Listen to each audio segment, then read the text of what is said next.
talk about what I think the key to the games are, but.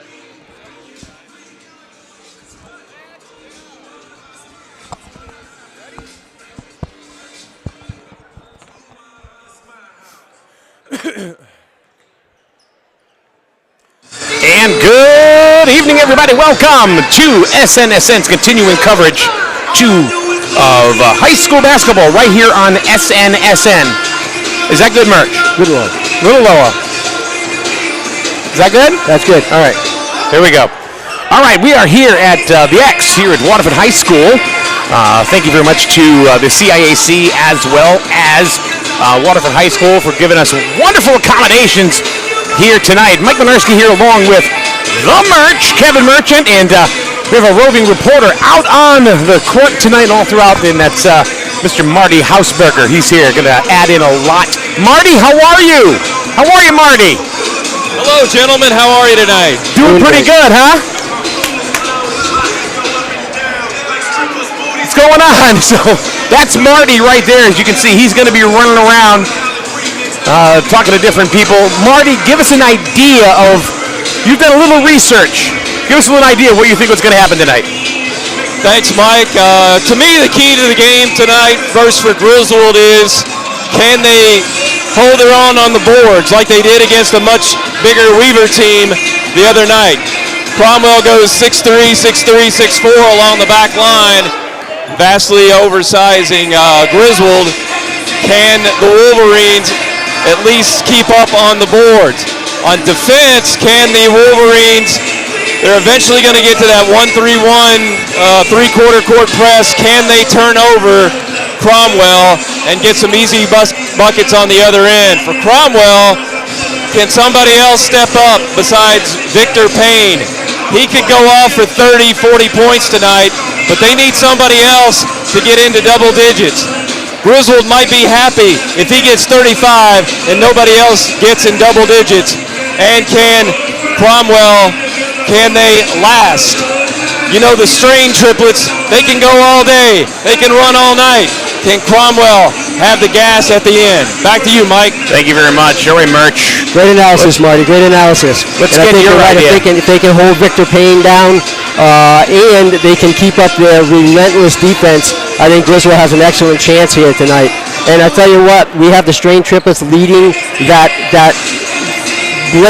blitzing defense, but that defense is contagious. And they start it, but between Merch and Cade Rubino and Christian Russell, they just keep it up.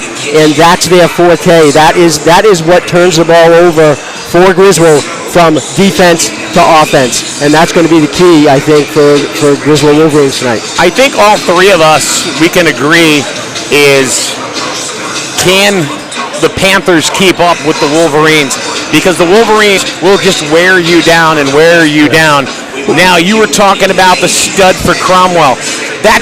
He could go off for 30 points, like Marty was saying. Right, like Marty said, you keep automatic. You keep Victor down to 20, 25, you got a really good chance. Not to say that they don't have other scorers, but the key to the game is around Victor Payne. Now, I think Marty had said that Coach talked to him a little bit right off the bat and said that the best game that they played all season. What's Merch? Excuse me.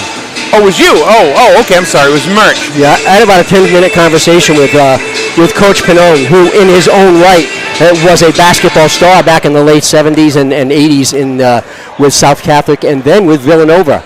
He was a star. I used to actually hate the man when he played, with the young man when he played back then, because I'm such a big UConn fan, but I had a wonderful conversation with him before the game, and he did say that he thought their game against Windham on Monday night could have been the best game they played all year. And that kind of makes me feel a little better, because Windham is a very good ball club. Well, we know all about Windham.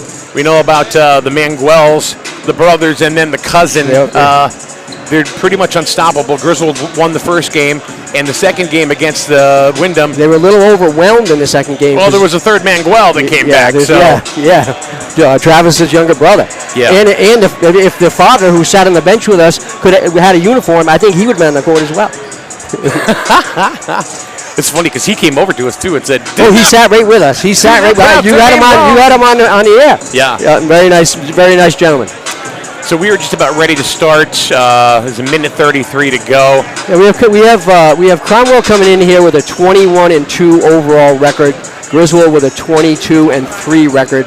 As most people who listen to SNSN know, Griswold won the Division II ECC championship this year. Where it was 8-0 in their own division within the ECC.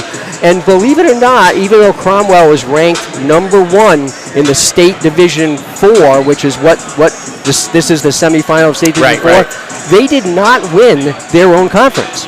They ended up 14-2, I believe.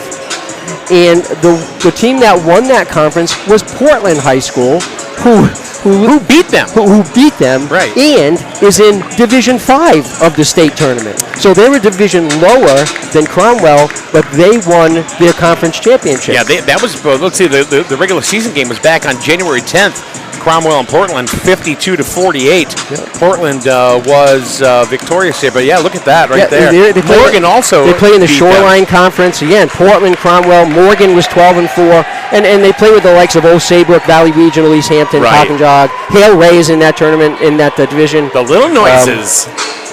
Yeah, so you know, I think there's going to be a very good basketball game, and we'll see who comes out, and you know, somebody taking the lead early might be an advantage from a confidence standpoint. Well, I think we'll from a confidence standpoint, I think what you're finding here is that Cromwell and Griswold possibly have come off their best games of the year. Possibly. The Panthers against Wyndham, Right. and of course the Wolverines in their defeat of Weaver. And I don't know if we mentioned it, but in this game tonight, Cromwell is actually ranked number 1 in the Division 4 state tournament, and Griswold is ranked number 4. So